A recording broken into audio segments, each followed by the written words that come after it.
लोकसभा चुनाव जीतने के बाद चंद्रशेखर आजाद का गुरूर बढ़ चुका है। चंद्रशेखर आजाद नई रणनीतियां बना रहे हैं और अब हरियाणा के भी विधानसभा चुनाव में चुनावी मैदान में उतर चुके हैं।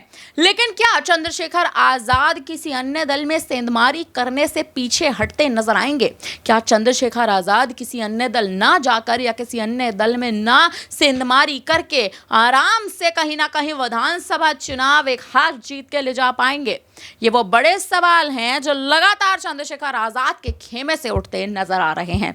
नमस्कार, मैं आश्रुति वोहरा और आप देख रहे हैं नेक्स्ट 9 न्यूज।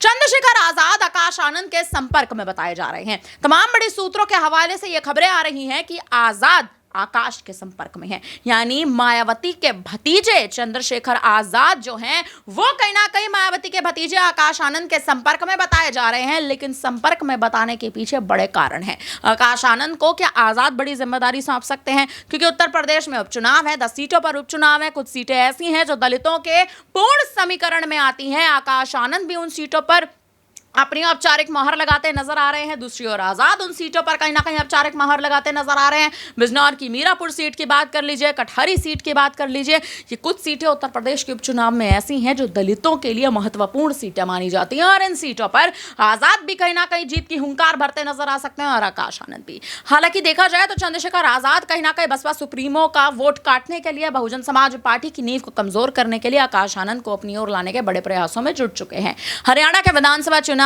में भी गठबंधन कर चुके हैं जसपा के साथ और गठबंधन के बाद 20 सीटों पर लड़ने का बड़ा ऐलान भी कर चुके हैं। लेकिन आजाद कहीं ना कहीं लोकसभा चुनाव जीतने के बाद सक्रिय हैं, राजनीति में सक्रिय हैं। आकाश आनंद पर अगर दांव चलते हैं तो क्या आकाश आनंद मायावती का हाथ छोड़ेंगे? क्या आकाश आनंद अपनी बुआ का हाथ छोड़ते नजर आएंगे? क्योंकि भतीजे आकाश आनंद को मायावती ने पार्टी में बड़ी जिम्मेदारियां सौंप दी हैं। राष्ट्रीय संयोजक का पद सौंप दिया है। आकाश आनंद को कहीं ना कहीं पार्टी का मुख्य चेहरा बना दिया गया है और पार्टी का मुख्य चेहरा बनाने के बाद आकाश आनंद की चुनावी रैलियां भी धड़ाधड़ शुरू हो चुकी हैं। देखा जाए उपचुनाव के लिए तैयारियां तेज हैं, लेकिन तारीखों का ऐलान अब तक नहीं हुआ है।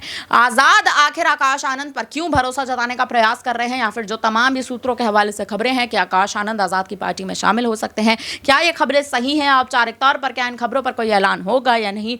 आपको क्या लगता है? आप हमें कमेंट करके इस पूरी खबर पर जरूर अपनी राय दीजिएगा। देश दुनिया से जुड़ी तमाम बड़ी खबरों के लिए आप बने रहे हमारे साथ, दिखते रहे नेक्स्ट 9 न्यूज।